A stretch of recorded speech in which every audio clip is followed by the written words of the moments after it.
First you hear about the rule of thirds and think, easy enough. But then come golden ratio, golden triangle, symmetry, asymmetry, rule of odds, frame, negative space, leading lines, converging lines, and you start to wonder how many they are. So in this video, I'll go through every composition technique I could find. Golden ratio. People first discovered this in nature, in shells, plants, even galaxies. The idea is that your photo looks naturally balanced if you position your subject here, here, here, or here. Rule of thirds. We divide the image into 3 slices, vertically and horizontally. The idea is that you place your subject at one of these 4 intersections. Symmetry. If you don't have something fully symmetric to capture, a common technique is to use water or other reflection surfaces as a mirror. Asymmetry. This is the opposite of symmetry, but it still feels balanced because there's an equal amount of visual interest on either side. Rule of odds. The idea is that an odd number of subjects in a photo feel more dynamic. Take a look at this photo. There are 3 trees to focus on. If we add a 4th tree, it would feel less pleasing. Fill the frame. This means to literally fill the frame by getting closer to your subject. Negative space. This is the opposite of fill the frame. It basically means don't fill the frame. You can use negative space to show scale, like making something look tiny in a huge landscape, or to create a feeling of isolation. Rule of space. It means leaving extra space in the direction your subject is looking, or if you have a moving subject, leaving space in front of it. Framing within the frame. It means using elements inside your photo, like trees, windows, or archways, to literally frame your subject. Golden triangle. You can use the golden triangles in 2 different ways. Either you position your subject at one of these 2 intersection points, or you align the elements in your photo with the diagonal lines. Center eye dominance. If you photograph a person up close and one eye is closer to the camera than the other, you can position that closer eye right in the center. It creates balance and a stronger connection with the viewer. Leading lines. It means using naturally occurring lines in your photo to direct the viewer's eye to your subject. Implied lines. They work like leading lines, but instead of being actually drawn in your photo, they're suggested by the way elements are arranged. Converging lines don't have to lead to any subject. Like in this photo, a railway disappearing in the distance. They create depth and a sense of journey, even without a main subject.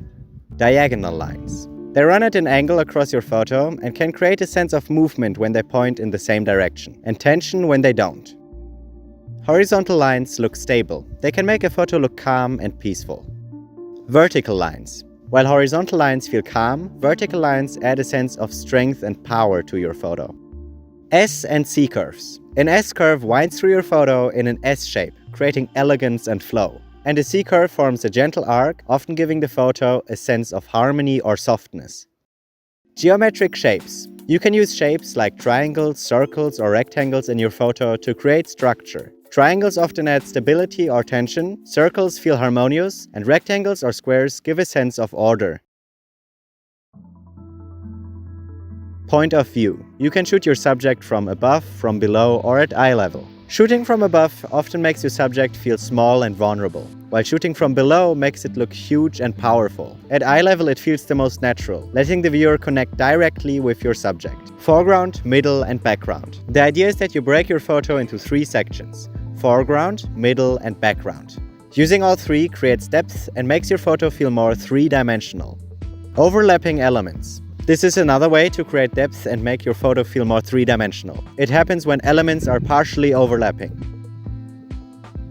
Scale contrast. It literally means playing with tiny versus large subjects in your photo.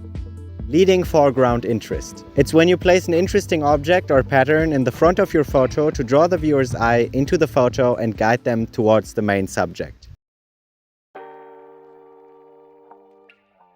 Visual balance. It means evening out visual weight on either side of your photo. That doesn't mean that if you have a huge rock on one side of the photo, you need another huge rock on the other side. There are several ways to balance a photo. We could place multiple smaller elements on the other side. Bright or saturated elements feel heavier, so a small bright area can balance a large dark one. A busy, detailed area can carry weight. Elements near the edge of the frame feel heavier than in the center. so even showing a little bit of a tree at the edge can balance the scene. Repetition.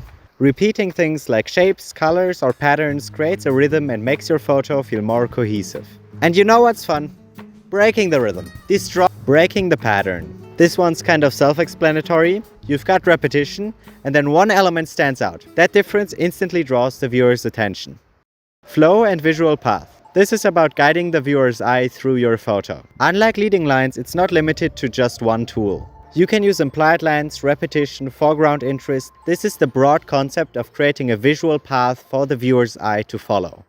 Dynamic tension is the feeling of energy or unease in a photo. It happens when elements push against each other. Remember the diagonal lines from earlier? When they don't follow the same direction, it creates tension. You can also create it by violating the rule of space. When a subject doesn't have room to look or move into, it feels uncomfortable. And finally, shapes that look like they're about to collide can also add tension.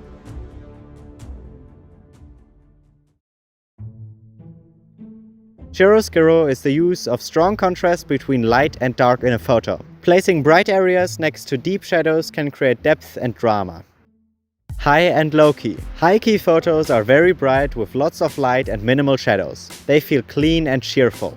Low key photos, on the other hand, are mostly dark with deep shadows and limited bright areas. They feel dramatic and mysterious. Unlike chiaroscuro, high and low key photos focus more on overall brightness or darkness and not on extreme contrast between light and dark. Silhouette. A silhouette happens when the main light comes from behind your subject, making it appear almost pitch black in front of a bright background.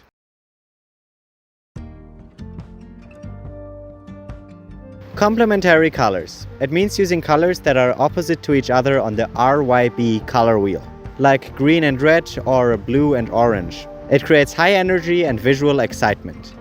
Analogous colors. It means using colors that are adjacent to each other on the color wheel, like yellow, yellow-green, and green. It creates a cohesive, harmonious feeling.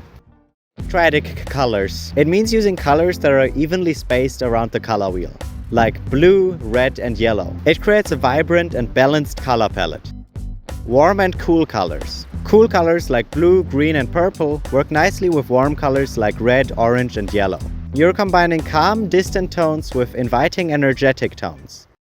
Color dominance. It means letting one color take over your entire photo. Monochrome composition is the extreme version of color dominance. If there was a little bit of different colors sneaking through at color dominance, here we rely 100% on one color only. It creates a very unified and minimal look, and the viewer focuses more on shapes, textures, and light. Pop of color. It means that most of your photo is neutral or muted, and then one bright color jumps out.